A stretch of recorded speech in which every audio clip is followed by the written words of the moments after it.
Come on, man. Yeah, right. I need to get a shower too. Man. Yeah, it was brutal. What was the food? What was the food like?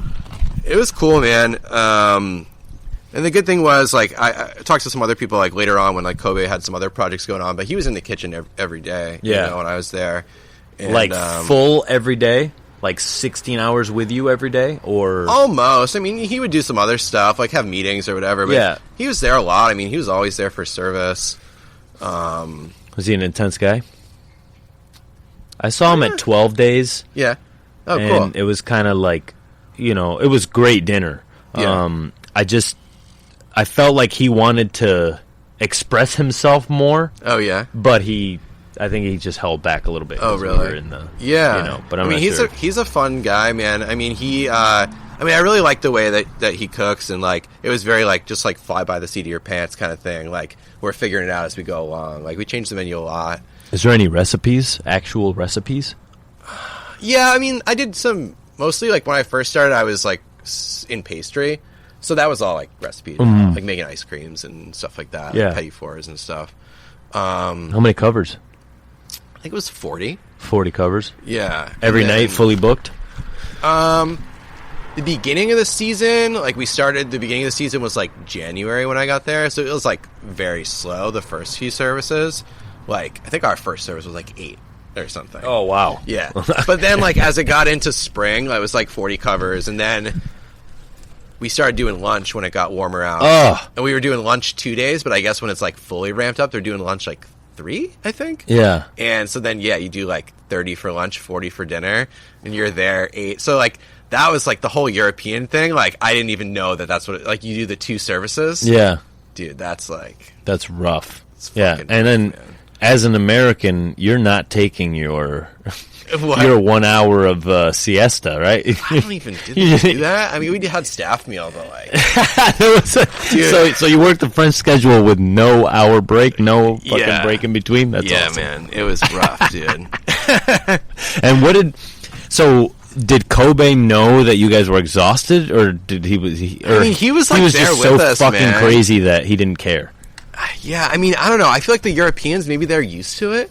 Yeah. You know, like, there was maybe only 5 or 6, like, paid people. There's probably 10 stages when I was there. Wow. Yeah. Okay. Yeah.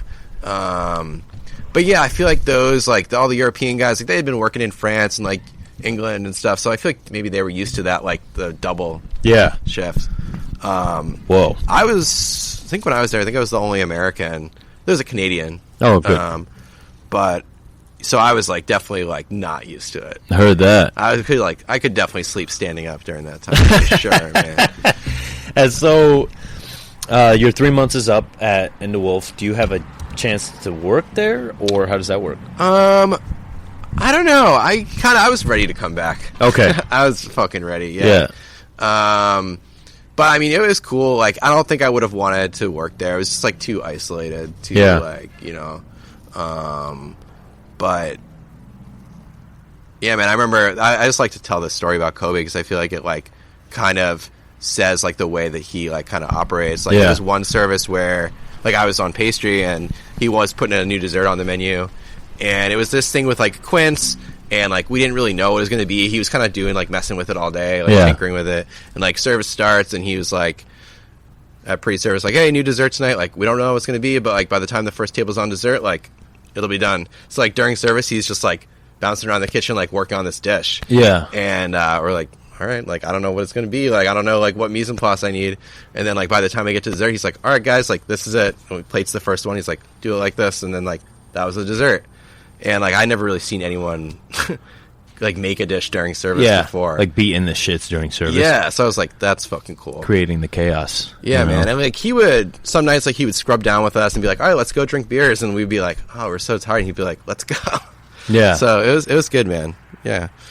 Fuck yeah. He seems like a fucking awesome guy. I mean, I only worked with him for one day, and I was it was 12 days, so I was with another chef. Yeah. So I didn't really get a chance to, work with him, but I do remember this sliced raw kohlrabi and apple like sandwich thing that he did. Oh, and nice. It was just like really, really thin slice, but it was the first time where like I was coming from the restaurant at Meadowood where everything was really nice and polished and tight.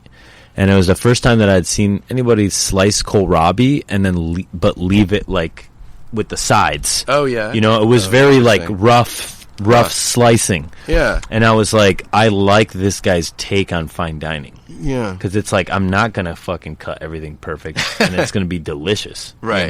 Yeah. Kind of like Gautier. Gautier was fucking crazy. That's like, so that spot's like right there. Yeah. Okay. Did you go? Yeah, we went. Yeah. Oh man. How was it? It was good, man. And like him and Kobe, I think are pretty tight and they're kind of in a similar situation. Like they both kind of like inherited these restaurants like from their parents kind of thing.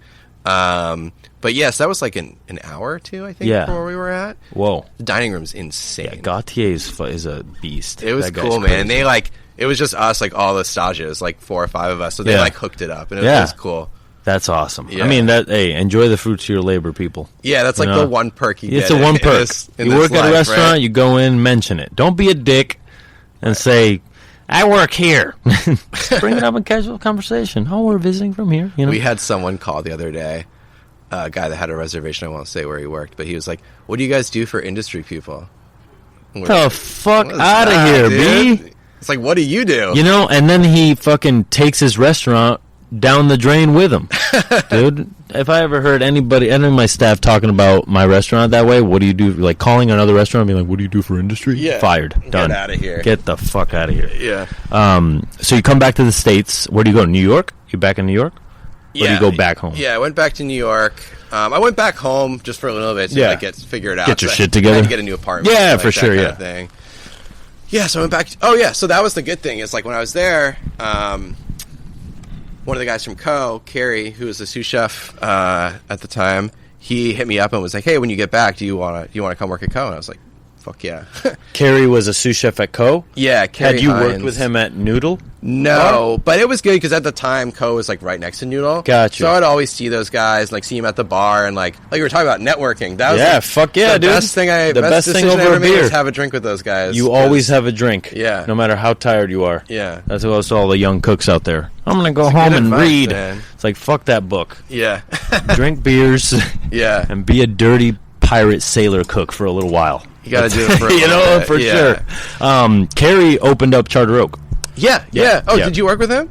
I very briefly, not while like I worked with him in the sense of like he was R&D'ing the menu. And you were at Meadowood. Yeah. And I'd be there with him and Kat and yeah. Nice. So now he's got his place in Miami. In Florida. No, I'm about to go down there, son. That's it looks that seems like a really fun place. No, it's popping off right now. I bet.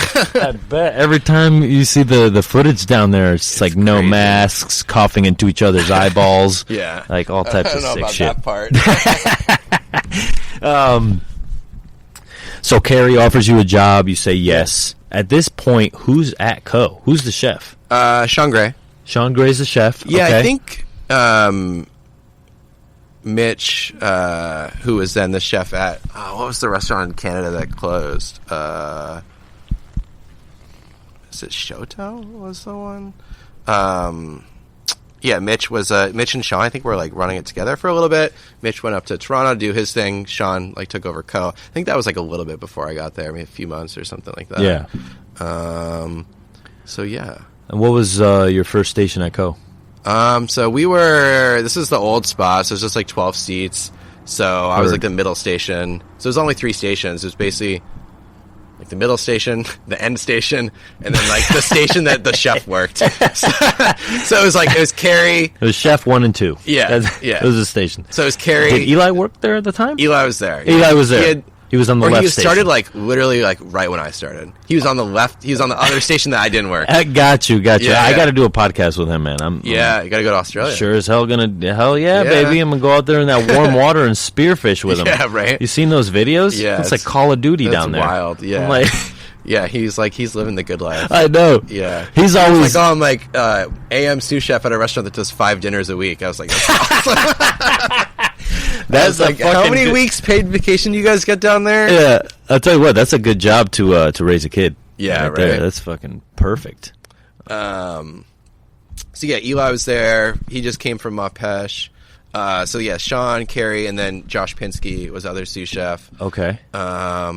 So yeah, so like one of the chefs, Carrie, Josh, or Sean would work like the end station, which was like crudo, was like the first course or something. Yeah. And then the middle station, which was like protein. So like I would do like the meat and fish dishes. Then the other station was like the other dishes and dessert.